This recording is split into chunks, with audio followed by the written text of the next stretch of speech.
We absolutely need water in order to not only survive, but to thrive. Hydration is really important, even just within the context or the conversation of detoxification of chemicals, because that's our sort of exit pathway out of the body is through the kidneys, which filters water, and we need to pee out those toxins. Welcome to the Less Stressed Life podcast, where our only priority is providing those aha moments to uplevel your life, health, and happiness. Your host, integrative dietitian nutritionist Krista Bigler, helps health-conscious women reduce the stress and confusion around food, fatigue, digestive, and skin issues at lessstressednutrition.com. Now, onto the show. This episode is sponsored by Full Circle Prenatal. Full Circle is the only prenatal on the market with the most effective research-based doses of everything you need before, during, and after pregnancy. Use the code LESSSTRESSED to get a discount at fullcircleprenatal.com. All right, so today on the Less Stressed Life, we have Lara Adler. She's the environmental toxins nerd, which is exactly what her Instagram handle is. She's an environmental toxins expert and educator and certified holistic health coach who teaches other health coaches, nutritionists, and holistic health practitioners how to eliminate the number one thing holding their clients back from results they're seeking, that unaddressed link between chemicals and chronic health problems. She trains practitioners to become experts in everyday toxin exposure so they can improve client outcomes without spending hundreds of hours researching on their own. She is really a wizard. We've had her here we're going into 3 episodes here. We talked about air quality, which was so much more timely in 2020. It feels like people were really feeling it. And now we're going to talk about it's like all the silent things that we don't think about, but we inhale so much air a day. We're made of water, right? So we're going to talk about air and water because it's a complex topic, and there is no better place to talk about a complex topic than a podcast. Welcome, Lara. Thank you. Thanks for having me back. You bet. So let's just get into the basics, water 101, right? It's like we think about it as this benign beverage that we just consume. But now that I live in a place where I live on an aquifer and we have a well and the water is amazing, it is hard to travel and drink other water. It is disgusting. Yeah. And we'll get into this later. I have like a history of chlorine stuff. So I feel very interested in this topic. So let's talk about water 101, like benefits of water, what's in water that we're not seeing, and then what are some of the issues? Right. Sure. I mean, water is such a big topic and it's complicated. And I think people, unfortunately, and I'm certainly fall into this category sometimes, like we want a quick fix. We want a simple answer. We want a, yes, this is good. No, this is bad. Yes, this is your solution. And water is just doesn't work that way. It's pretty complicated. 60, 70, depending on what the organ tissue is, percentage of the human body is water. Water is necessary for survival. We can only go a couple of days without water before we start experiencing organ shutdown. So we absolutely need water in order to not only survive, but to thrive. Hydration is really important, even just within the context or the conversation of detoxification of chemicals, because that's our sort of exit pathway out of the body is through the kidneys, which filters water, and we need to pee out those toxins. So we absolutely need to be drinking water. Where it starts to get complicated is when we start looking at the quality of our drinking water and what comes out of the tap, or even what's in bottled water, which is like a whole other discussion, which hopefully we'll be able to get into some of that today. I think that people that are living in developed countries live under this assumption that because they don't have high prevalence of communicable diseases that are transmitted through water, so things like cholera and typhoid and dysentery and all of those, diseases of yesteryear, that we have clean water, that because we don't have bacterial contamination that makes people sick, we have clean water. Whereas people in developed countries do still deal with that type of contamination. And so we think, their water is bad because they have bacteria in their water that makes people sick, that causes diarrhea, that can ultimately lead to severe dehydration and death. So there's that end of the spectrum. When we look at developed countries, because we don't have those problems, we just kind of operate under the assumption that our water is good and that our water is clean. And, that's not true, unfortunately. We have conquered, for the most part, the problem of bacterial contamination because we use disinfection chemicals like chlorine or chloramine in our water for the sole purpose of killing those pathogens, that bad bacteria that can make people sick. And it's hailed as one of the greatest public health successes of our lifetimes and beyond is water chlorination and disinfection, because it wiped out all of those communicable diseases that were affecting millions of people. So it's a win, but oftentimes these wins come at a cost. And we can talk about the downsides of chlorination in a little bit. But I want to talk about, or at least frame for people that are listening, the scale of the contamination problem. So we have in the United States the Safe Drinking Water Act. I think this was passed in the 1970s, 1976, 1977, somewhere around there, that is overseen by the Environmental Protection Agency. And what the Safe Drinking Water Act does is it regulates the levels of certain contaminants and heavy metals like lead, certain types of pesticides, certain types of chemicals in the drinking water that are known to be harmful to human health. And people think, oh, well, our water's regulated. It's good. It's quote unquote clean. Now, first of all, there are only about 90 chemicals federally regulated. So there's only 90 chemicals that the federal government is like, okay, we have standards for what is the maximum amount of these contaminants that are permitted in our drinking water. So there's not that many regulated, about 90. There are hundreds of chemicals in the drinking water, primarily in low levels, and we can talk about why that's a problem too, why that still matters. So there's more chemicals that are unregulated in our drinking water than there are that are regulated. And just because a chemical is regulated doesn't mean that it's not going to show up in your water. Over 7 million Americans are drinking water on the regular that's violated the Safe Water Drinking Act maximum contaminant levels of certain types of contaminants.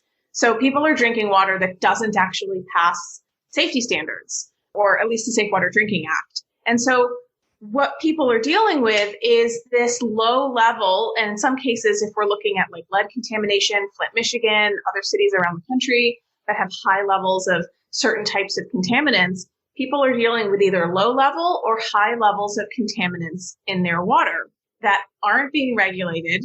Our water municipalities, meaning the water treatment plants that service our homes and buildings, many of these are outdated and failing, like the actual infrastructure of our water treatment and water distribution systems in the United States are failing.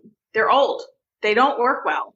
Some of them date back to the Civil War, like mind-blowing, right? Like old cast iron pipes dating back to the Civil War. And so we have this antiquated system that doesn't have the capacity to adequately filter out or remove these hundreds of contaminants that are present. And so what that means is when we go to our kitchen sink or we get in the shower and we turn on the faucet, like we are being exposed to these chemicals that are being found in our water. And for everybody, I think it's a concern. And for some people, it's absolutely a concern.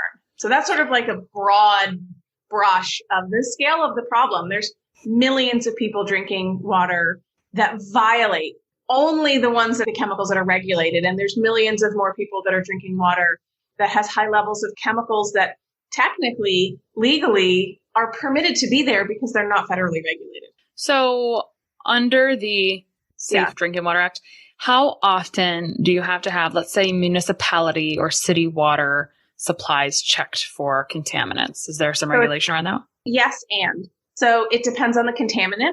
I think it's the lead and copper rule states that cities only have to test for lead once every 4 years. Well, that's not. And then they'll just keep reprinting that same data that might be 3-4 years old or longer because maybe they're just not even keeping up with the lead and copper rule. Lots of places violate that rule because they're understaffed. They don't have time. They're sloppy, whatever. And so, no, they're not testing the water every year for these 90 plus contaminants. Some of them, they haven't tested in a couple of years. The other thing, and I don't remember what the specifics are on this, but some chemicals require more frequent testing, like monitoring for chloroform or E. coli or that kind of bacteria. Those tests are typically measured more frequently, but you don't know, and they don't have to tell you. What they do have to do, what is federally required in the United States, is that your water municipality produces a water quality report annually. These typically release in like June, July, August, sometime that part of the year, that tells you, hey, here's what our water report quality is for out the area that we serve.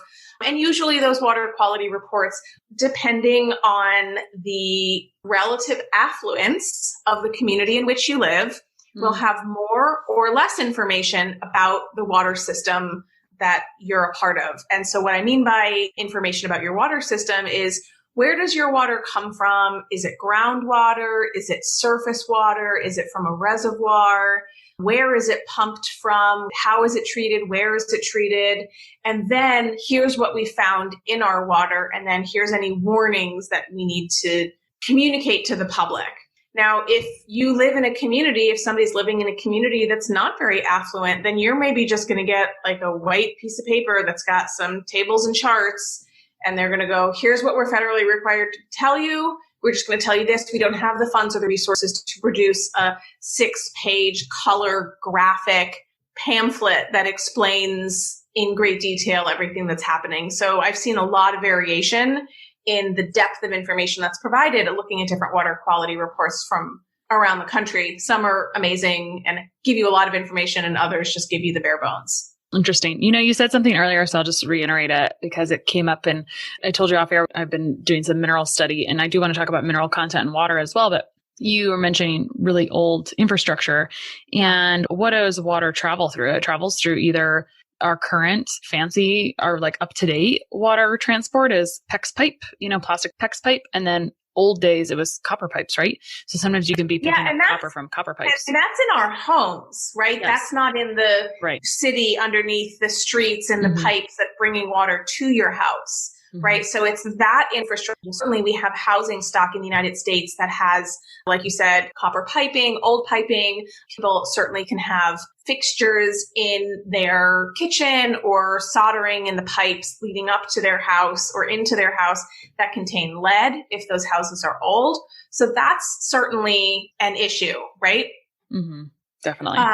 So that's part of it. But yes, I'm concerned about that. Whatever pipes people have in their homes. I think the ability for pipes, whether it's copper pipes or what have you, to leach is just because you have a copper pipe doesn't necessarily mean you're going to have copper in your water. It really depends on like what's the pH of the water that's going through those pipes. Are there other chemicals that are in the water that might either exacerbate bleaching? This is really common with lead and fluoride. If you have lead in your pipes or lead soldering in your pipes, and you also have water that is fluoridated either naturally or added through your city, that can actually increase the amount of lead from your pipes, which is terrible.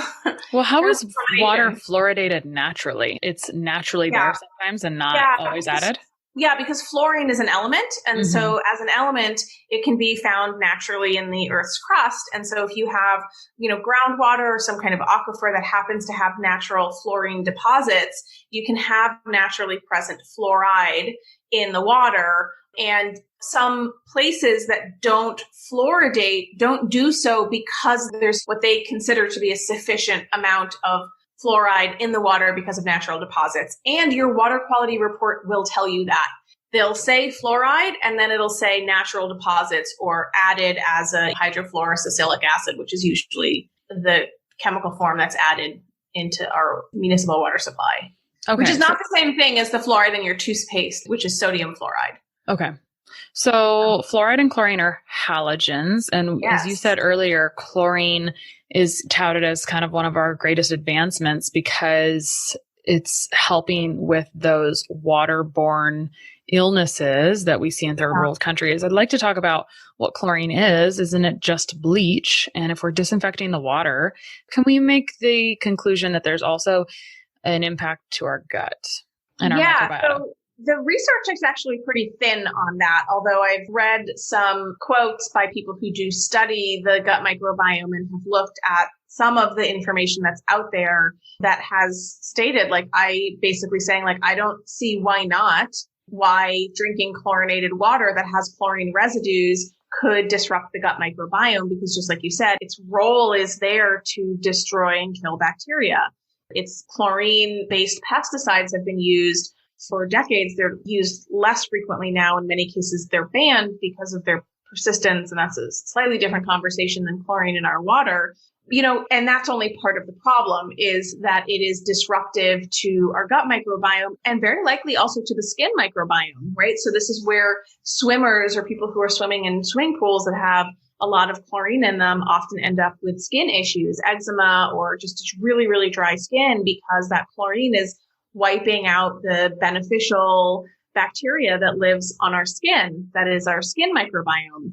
But that's only part of the problem. The other problem with water chlorination, or I should say water disinfection of any kind, and this includes something that's called chloramine, which is chlorine plus ammonia, which is often used as a replacement for chlorine. And I can explain why if that's helpful. But all of these disinfection products create what are called disinfection byproducts, where the chlorine or the chloramine reacts with organic matter that's just naturally in the water. It will always be there.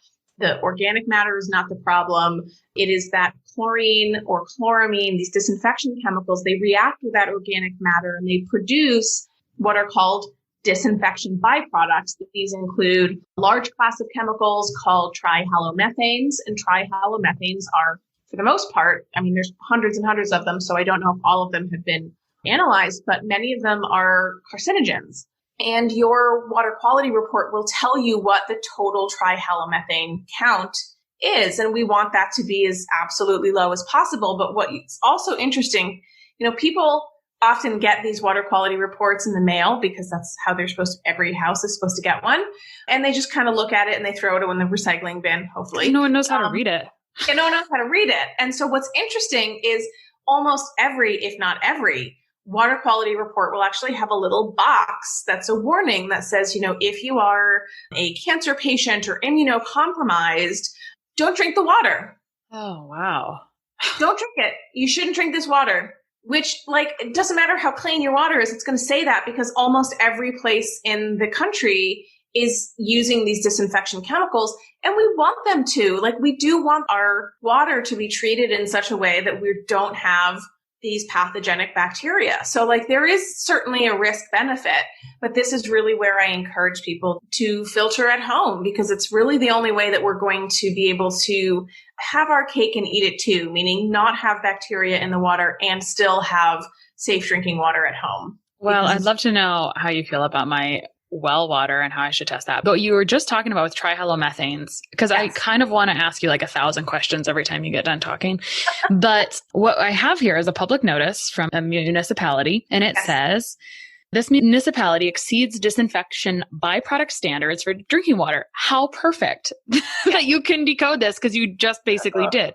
And it yes. said, our water system recently violated a drinking water standard. Although it's not an emergency, as our customers, you have the right to know what happened and what you should do and what we're doing. So we routinely monitor for the presence of drinking water contaminants, and our testing results in August show that one of the 4 sample sites within our system exceeded the standard or maximum contaminant level for trihalomethanes. The yes. standard for trihalomethanes is 80 micrograms per liter. The testing site that violated this was 80.80 micrograms per liter. So I felt like this was kind of prudent. I wonder if they even had to publish this. They probably have to, yes. Okay. Here's the thing, whether they do is another issue, right? So this is, again, there's plenty of cases of whether it's corporate malfeasance around, polluting communities' drinking water and then hiding the information and working with public officials to not send out these public notices. There is historical precedent for that happening, but generally speaking, certainly that. Also, the DuPont contamination in West Virginia of Parkersburg, West Virginia, with their PFAS chemicals, which is featured heavily. I mean, it's the whole premise of the Mark Ruffalo film, The Dark Waters, which I think is on Netflix. And then there's a great documentary, which is sort of the precursor to that theatrical release called The Devil We Know, which is all about DuPont's long history of contaminating drinking water with unregulated chemicals. They're still not regulated by the Safe Drinking Water Act, even though that pollution has been happening for decades. And there's lots of reasons why it's still not yet regulated. But that's just a real life example of significant, devastating levels of water contamination that was happening for decades that nobody did anything about, including the federal government. DuPont had to get sued. And this one lawyer spent 20 years going after DuPont. because it's a big problem. But and it's hard to get traction on without education, unfortunately. So it's a bit of okay. And people typically don't think about their water until they get a notice like this, right? That's how a lot of the people living in West Virginia that were experiencing that PFAS contamination were alerted to this. They got a public notice that was like, hey, something's in the water. It's really bad. Don't worry. No need to worry about it. You don't need to do anything. We're fine. Well, this is the challenge because it's like, it's kind of hard to bridge between the water and all the health issues because they're so substantial. But sometimes it's like, there's got to be a connection here. So anyway, I'll finish paraphrasing a little bit of what this statement says. It says, because it goes along with what you said. You don't need to worry about this. You do not need to boil your drinking water or find a bottled water supply. However, if you do have specific health concerns, some people, or consult your doctor, some people who drink water containing trihalomethanes in excessive of the limits over many years may experience problems with their liver, kidneys, or central nervous system and may have an increased risk of getting cancers. These chemicals are byproducts of the chlorination process. And then apparently they were switching from a free chlorine residual to monochloramine to help minimize the formation. So let me ask you this. Does this mean when you're a chloramine, an ammonia plus a chlorine, it reduces these byproducts? So let's talk about that. So yes and no. So this is a good point because I mentioned this earlier. A lot of municipalities are switching from chlorination to chloramination. So chlorine and ammonia, chloramine. And the reason for that is chlorine has a smell. Like people notice it. Sometimes you can go to a community and you like turn on the faucet and you're like, ew, I have to drink this. You can smell the chlorine. Chlorine is very volatile, right? It's very volatile. If you have a goldfish at home and you need to fill his tank, you are instructed to fill a container with water and let it sit for 24 hours before you put it in the fish tank so that the chlorine can off gas. And dissipate. Otherwise, you could kill your fish. That's the reason why that instruction is there for fish. And this applies really to all amphibians because they're incredibly sensitive. And so one, because of the smell, which people object to, the smell and the taste, but also because of this issue with trihalomethanes and, trying to keep those levels under control. And so municipalities are going, okay, let me switch to chloramine. Chloramine does not create as many of those disinfection byproducts. However, the ones that it does create tend to be more toxic. The other problem is that chloramine is not nearly as volatile. So it stays in the water distribution system longer, which your water municipality looks at as a positive, right? So what that means is they're adding chlorine to the water at various points along the water distribution system.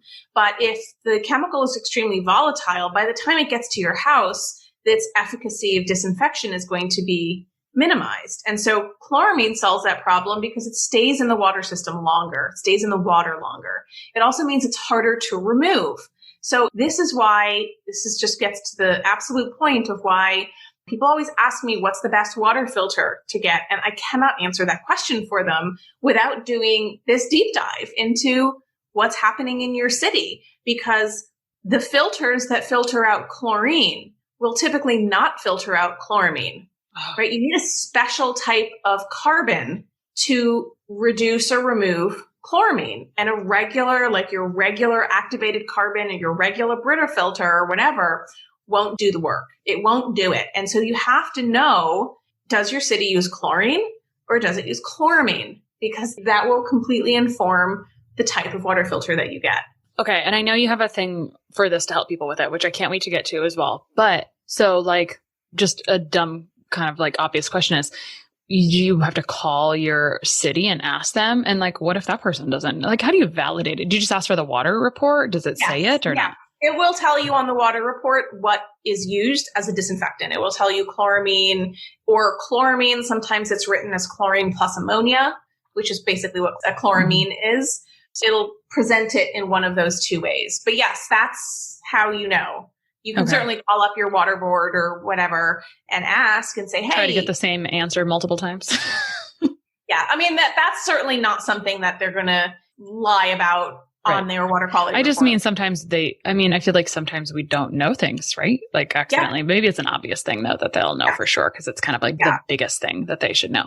Okay. Yeah. So, that's just a human nature thing. It's sometimes you just don't know everything about what you do at your job. one of the things that I want to touch on that when you were reading the Brookings report that you had for the violation for trihalomethanes in your community was their mention of the MCL, the maximum contaminant level. Mm-hmm. Now, these are set. This is the language of the Safe Drinking Water Act and the regulations. They have maximum contaminant levels, which is abbreviated as an MCL. They also have something called an MCGL, which is the maximum contaminant goal level. Like, this is what we're looking for. It's the goal. Sometimes the goal is 0, but like what's actually legal is going to be higher than that.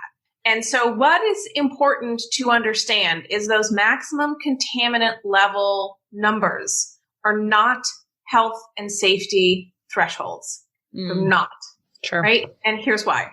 And I understand, like, this is a tricky situation. So if the federal government said, we want there to be absolutely no level of lead, for example, 0 lead that's the federal requirement. And if you exceed that by even the smallest amount, you are in violation and could be fined. Most communities, by the way, are not fined because the EPA does not have the staff to follow up on these violations, unfortunately. So they just That's how everything is, though. Yes, exactly.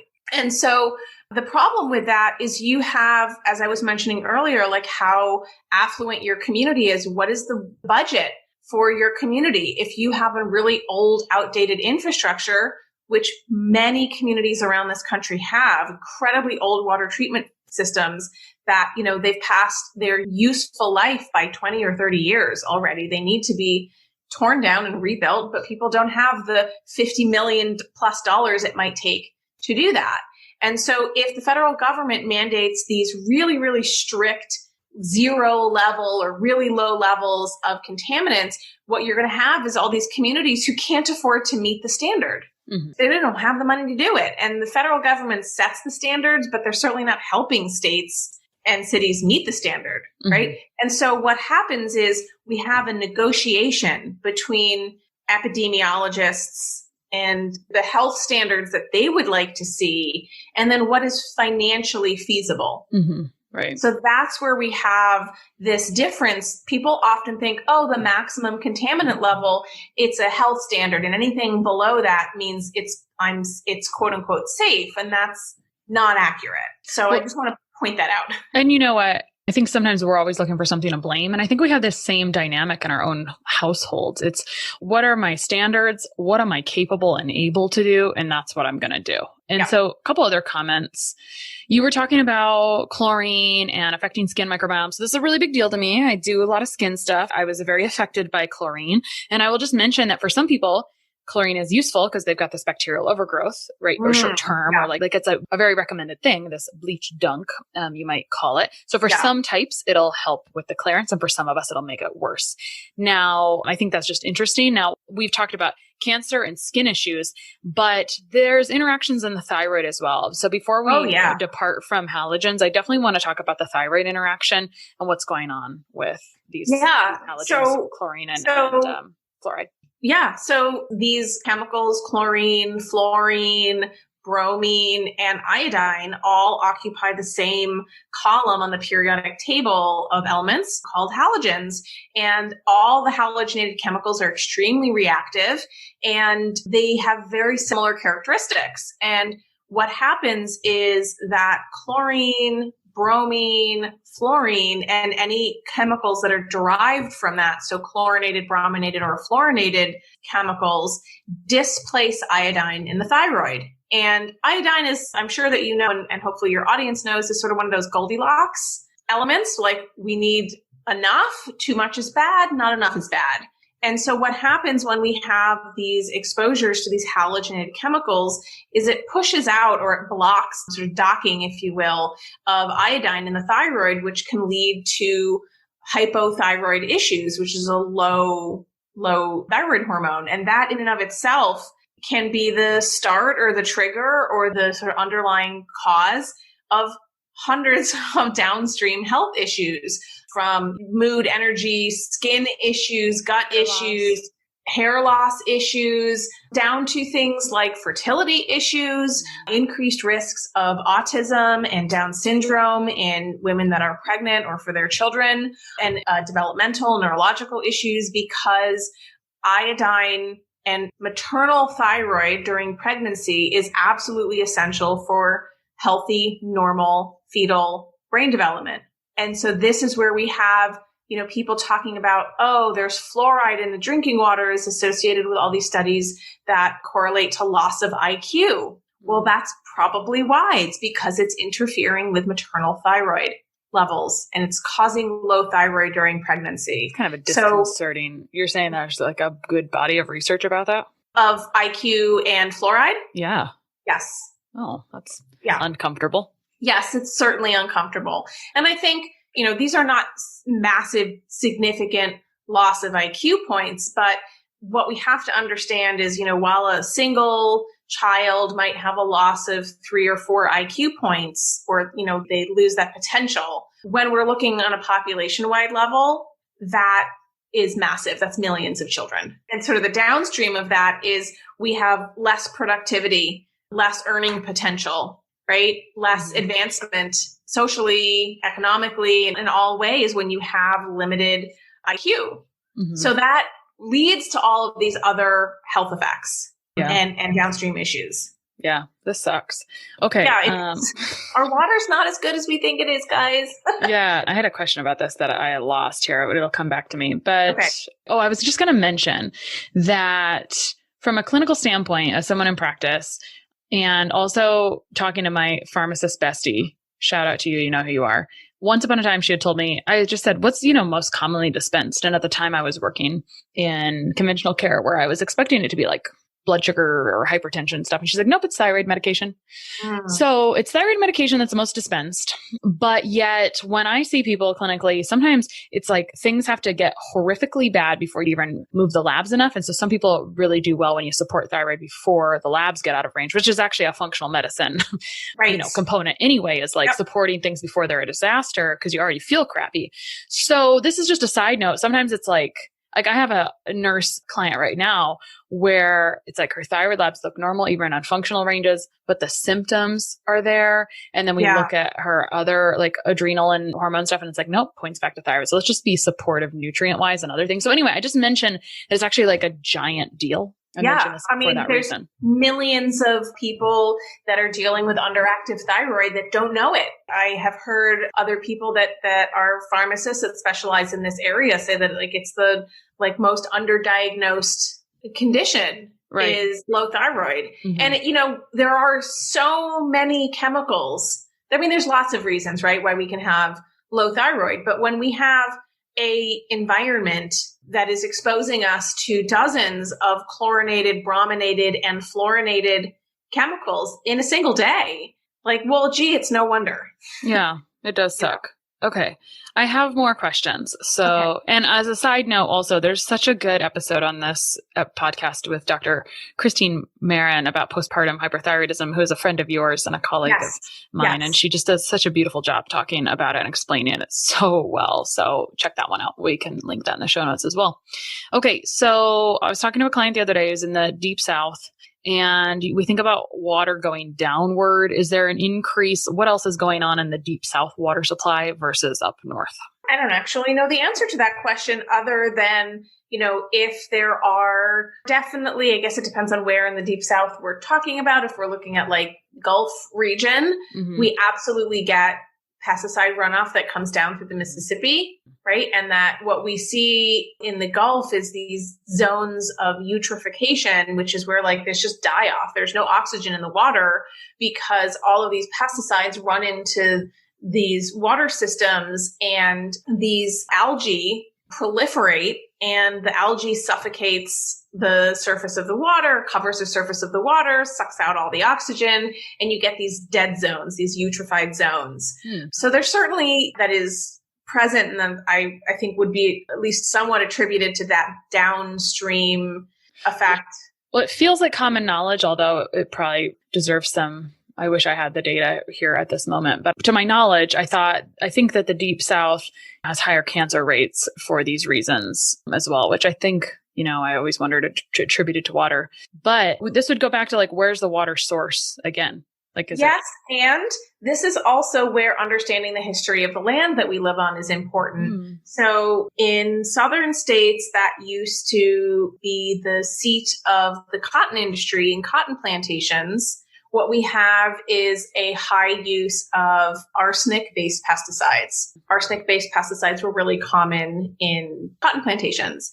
And arsenic, because it is an element, it doesn't go away. It doesn't degrade. It just sits in the soil and stays in the soil. So once it's there, it stays there. And arsenic is extremely toxic, and it's linked to a lot of different types of cancers, neurotoxicity, preterm birth, developmental effects, diabetes, heart disease. And so it can be both naturally occurring and present because of historical pesticide use. So what that means is that you have soil and groundwater that is contaminated with higher levels of arsenic. So this comes into conversation a lot when I'm talking about things like rice, because rice has a tendency to bioaccumulate. It's referred to as a hyperaccumulator of arsenic. It just has an affinity for arsenic. It pulls the arsenic out of the soil, which is great from a remediation standpoint for the soil, but bad for the rice, because now the rice that you're eating has arsenic. And so this is also true in Bangladesh, where there's high levels of naturally present arsenic in the geography in Bangladesh. And so the water has high levels of arsenic. So the rice produced and grown in Bangladesh also has high levels of arsenic. And there's tremendous amount of arsenic toxicity in the Bangladeshi population. Here in the United States, when we're thinking about rice, again, this all goes back to pesticides, metals, and certainly water factors into that because of the way that rice is grown. It's grown in water in sort of these flooded fields. And you can have organic California rice that has much lower levels of arsenic because it's grown in a different region of the world that doesn't have arsenic in the soil. So rice grown in the southern United States has higher levels of arsenic because of this historical pesticide use. And so we do have differences in the contamination profile based on where we live. If somebody's living in a rural environment that has agriculture and farming, not only are they going to have higher levels of pesticides, but they might have higher levels of nitrates from, farm runoff. And those levels of pesticides are going to fluctuate during the growing seasons. This, you mentioned, Krista, that you have well water. Well, well water is not regulated. First of all, it's not regulated. So meaning your municipality, you're on your own. If you have well water, you are on your own. That is the trade-off. You don't have a water bill, right? Because you're not connected to city water. Part of being on city water, connected to a water system where you have to pay for your water, what you're paying for is the infrastructure and the monitoring and testing and all that stuff. When you have well water, you're outside of that system. You're off the grid. And so what that means is that's up to you to monitor your water because you're not part of the city system. And what I usually recommend for people that are living in rural or agricultural areas is to, at least in the beginning, when somebody moves someplace, is don't just test your well water once.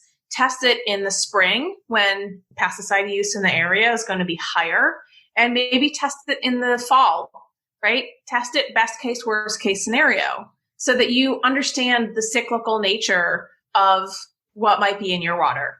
This is going to be a fun experiment. Yeah. Yes. But I also want to say I've looked for this. So when I don't know what to buy that's going to be worthwhile. In terms of filters or testing? Testing. Okay. Well, I can tell people what I recommend. So there's two companies that I recommend. The first is National Testing Laboratories. They are sort of the gold standard. You can get lots of different types of tests, well water tests, city tests. You can test for specific contaminants. The test that I really push for, aside from National Testing Laboratories, is from a newer company called TapScore. And I think they're just at mytapscore.com is their website. Now, what they do that's different, NTL, National Testing Laboratories, is they're looking beyond the MCL and the MCLG, those federally regulated levels, and they're looking at the literature, and they're looking at regulations in other countries that might be more strict. And they're saying, what is actually the health standard? and there's no standard actually, but what is the threshold at which we would not feel comfortable having this in drinking water based on what the research is suggesting? And they're using those benchmarks as their level of relative safety or not safety. And so to me, they're going beyond the regulations. Interesting. And so I love that company. It's really simple, depending on it's a couple $100, depending on $200 or whatever, which I recognize not everybody can afford. And especially if you're doing multiple times a year. In an ideal world, you would test your tap water, get a water filter, and then test your water filter to make sure that it's actually doing what it's supposed to be doing. But this is going to be me. I'm going to be testing mine because we have this thing that my husband bought because the water person said you should put bleach in your tank and like run it through every year because you're getting kind of this like stanky stuff that's growing in your toilet wells and whatever. I think it was, sulfurous smelling, whatever. So, and we were like, we're going to use peroxide instead of bleach. And then he found this company and did not consult me about this peroxide thing. It doesn't matter. But I was like, that's fine. But if I'm doing tap water testing, I'm going to get that. And then I'm going to see if I can talk my neighbors into this without the same thing and see where we can get. And then I'll let you know how it goes because I like data. It's good. Yeah. I think TapScore has really great testing. I'm an affiliate partner for them because I just really believe in what they're doing. I think they're great. I have one of their tests on my counter that I'm going to be doing my own water soon. But I really think that they're approaching it from a far more holistic, let's just say an integrative approach. But like a basic well water test, which isn't going to tell you a lot, but it's going to tell you like, are there toxic metals? Is there nitrate or nitrites? Is there bacteria like coliform or E. coli? And then like how hard is your water? Because that can also influence how you filter. Like if somebody has really hard water, well, you have to know that your water filter is just not going to last as long because that hardness is really hard on your system, water systems. But that's like $150.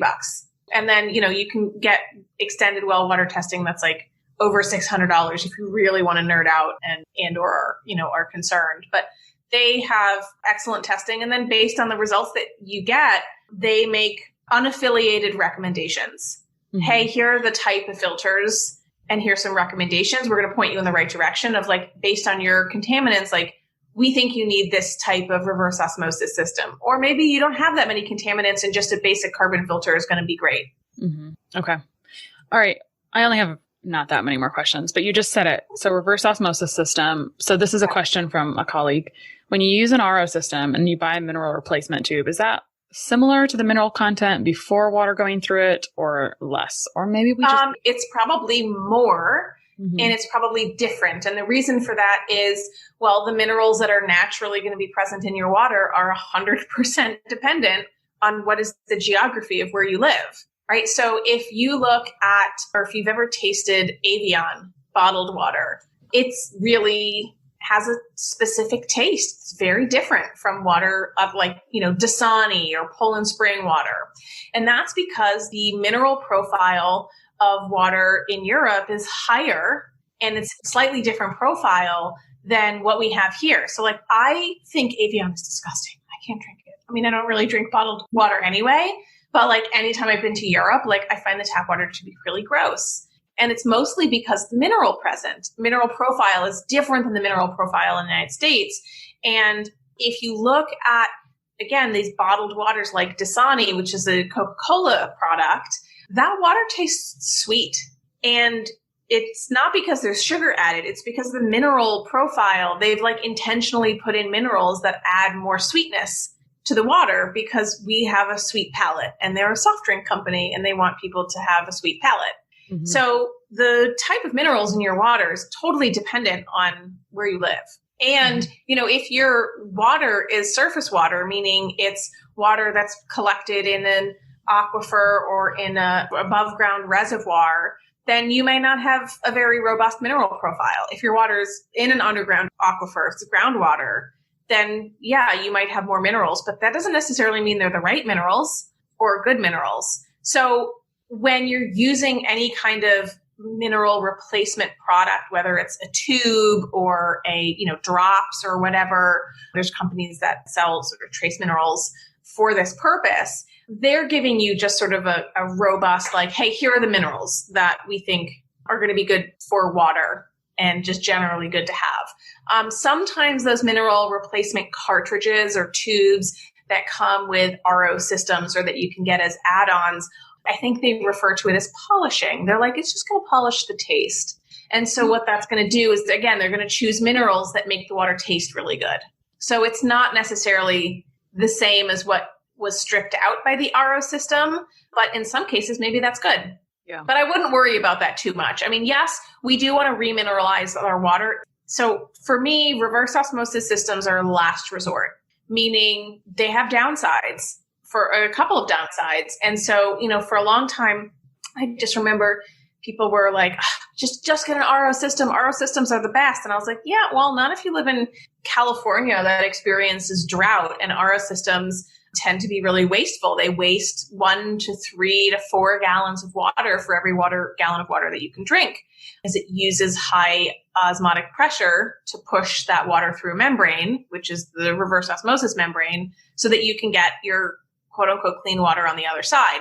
But one of the other downsides is it removes the minerals from your water. And so we do want to add those back in, and we don't want to drink demineralized water, because, that water is always seeking equilibrium. And there is research that suggests that if we are drinking demineralized water long-term, we are actually pulling minerals from our body, from our bones, to compensate for the lack of minerals in the water.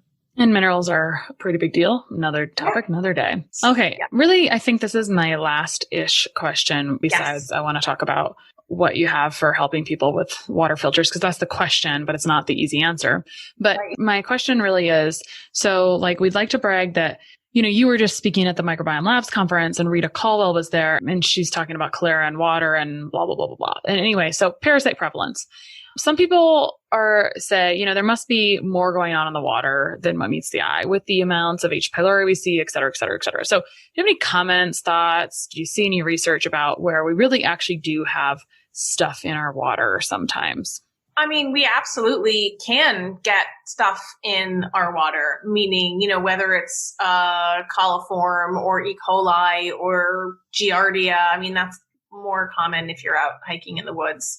Cryptosporidium, these are bacteria that can be present in your water. I think these tend to be more present, I don't want to say rural regions, but non-urban areas. That's not to say that people can't get, crypto or Giardia or any of these other parasites in an urban area, but they tend to be more where your water is coming from, a natural water source, especially a surface water. Yeah. I've known people where this has happened to them. They have kind of an older well and they have a feedlot nearby with their cattle or whatever livestock that they have is, there's some kind of pen close-ish by where they started to get sick from their water and they needed some cleanup. I don't know what the statistics are in terms of drinking water. I certainly know that, people that are swimming, for example, in freshwater lakes, they're going on vacation, they're going to a local watering hole, they're going hiking or camping. That certainly can be a vector, if you will, for exposure. I think I don't know the prevalence in the drinking water here in the US of those parasites and how common they are. I do know that they are there. And this, we'll often see public notices about contamination. These public notices will come for, this is a little bit of a different topic, but for people that are fishermen, right? People that fish, subsistence or otherwise, where they're fishing and eating and consuming fish that are in contaminated water. Oh, yeah. Bacteria tends to be less of a problem there because you're cooking the fish, and that will kill the bacteria. But for other contaminants, arsenic, heavy metals, PCBs, these highly persistent chemicals, oftentimes we'll see communities have public notices about don't eat the fish here. Yeah, I have one of those. Nearby lake where I go paddleboarding. You have it all. Yeah, we get everything everywhere. So no, it's so interesting to learn about because you just never know how big of a concern is it. I'm not fishing there. I'm just paddleboarding there. So I'm not really worried about eating those fish. But I don't know, lots to it. So, the big question is what filter should people get, which isn't straightforward because you need to know how their water is being filtered or, from my perspective with a well, do I need something else or not, depending on what the testing is. But you have some guidance around this. And I don't remember if it's a masterclass or a full on thing. So why don't you tell us about a mini course? I'll call it a mini course. It's like a Good. I like 3-hour. that. I like that style. Thanks. It's a 3-hour training. It's got 10 lessons. It's called Pure, and it's with the intent to pure water. So it is really about providing people with the education that they need to navigate this. Like you just said, and beat this drum all the time is, I get asked, what is the best water filter to buy? And it's well, I can't answer that question without knowing all of this other information about, what's happening with your water. And then to the point about thyroid issues, that's also helpful information so that I can say, look, whatever I get, it has to absolutely be gangbusters at getting rid of chloramine or fluoride or whatever, because that's a primary health concern. And so there's all these different variables. And what I want people to be able to do is navigate the shopping of a filter or shopping for a filter as an informed consumer so that they know what to ask. They know how not to be swayed by marketing. One of two things happen. They either go to a Lowe's or a Home Depot or a Target or whatever, and they just look for something that they think looks nice, right? If it's an over-counter pitcher filter, if it's an under sink, nobody cares what it looks like. They look for price. And then they look at this, they get dazzled by this long list of here's all the chemicals that we can take out. And they put the full long chemical name. So people are I don't know what that is, but wow, right? They get dazzled by that marketing. But if that filter doesn't take out the one chemical that you really need to get out of your water, like atrazine or arsenic or fluoride, it's a waste of money, right? You're just leaving the door open for this contaminant that's just not going to be addressed appropriately. Or what happens is you get whether it's a friend or some social media influencer that's promoting some filter and saying, this is the filter that I use and this is the best one. I think that's also where people kind of get led astray because they're being sold a filter that, again, works for one person but doesn't work for everyone. It's the same concept to me as, there's not one diet for everyone. There's not one fitness protocol that's right for everyone. Just because some filter is great for some influencer doesn't mean it's the right filter for you. First and foremost, really do a deep dive in education. A lot of what we talked about today is addressed in there, and all of those considerations that we have to think about. Is it groundwater? Is it surface water? Is it agricultural? Is it urban? And then what types of filters remove which types of contamination? And then what are the considerations, right? Is alkaline water all that it's made out to be? Short answer, no. Don't drink it. Short answer. And what do I do about my shower? How do I filter my shower water? What do I do about if I want a whole house system? So there's all of these different variables. And, I had to create this course because my students for years just kept asking me what kind of water filter. And I was like, I don't know, but let me explain why I don't know. And I'm going to give you the tools so that you can figure that out. Mm-hmm. So do you give us resources on lots of recommendations for filters as well, in addition to lower priced and higher priced ones? Because that's where it gets tricky because it's there's this premium one, but also you could do this. That is, yes, I have inside the course some sort of pros and cons. I have some filter recommendations. It's the whole point of the course is not just to point you to a recommendation. I don't need a course to do that. The course is really intended to educate and empower people to understand, what is happening. And of course, practitioners who want to understand, hey, what are the health risks of chlorine versus chlorine, chloramine versus arsenic versus atrazine, whatever. But yes, I do have recommendations in there. And I'm really sensitive to not just recommending something that's quote unquote the best that happens to be a $500 filter, because I know that that's just not accessible to a lot of people. I also used to live in New York City where I had 24 square inches of kitchen countertop space in my tiny, tiny kitchen.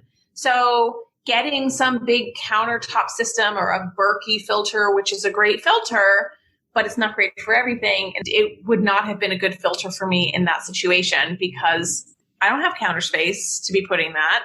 filter would have to go live in the bathroom or in my bedroom because I have this tiny apartment. And so I'm conscious of and sensitive to those types of considerations, which is why I never want to answer the question, what type of filter should I get? Because I don't know. This requires us to have a whole long conversation about what your lifestyle is and what are you looking for and what's your budget and what are your big health concerns. So yeah, there are recommendations in there for brands of filters and filters that I like. And those recommendations clearly state this is what that filter is really good at taking out. And here are some considerations. Okay. Got it. Do you want to tell us the link to where people can find you? It's just laraadler.com/pure, P-U-R-E, and it's LARAADLER.com/pure. Thanks so much for coming on today. I have been wanting to talk about this topic for a while, and I feel like we covered tons of stuff, and I'm super happy about it. Yeah, good. I love/hate this topic. I mean, I love it because it's interesting. I hate it because it's frustrating, and I wish there was an easy answer. Like, if there was a single water filter that I affiliated for and promoted, I'd probably make more money off of affiliate sales than I would off of a water course. Mm-hmm. That's, $97 or whatever. That's not how I roll. And I just want to make sure that people understand the complexity of the situation before they just go run out and get a filter. And I definitely want health professionals to understand the complexity of this so that they can also, as part of their service to their clients or patients, or have somebody on their team do this, do a little bit of that legwork so they can say, hey, look, I looked at your water quality report and here's what I'm finding. And based on this, I'm going to recommend a filter for you. Mm-hmm. That's a huge time saver for the patient or client or patient, right? Yeah. So let me have you leave people with this. If you could tell them one thing to leave them with, what would you say? In terms of water filtration, I would say anything is better than nothing. I love it. Anything is better than nothing, right? If you're listening to this and you're like, oh my God, I just can't afford a big system, and anything is better than nothing.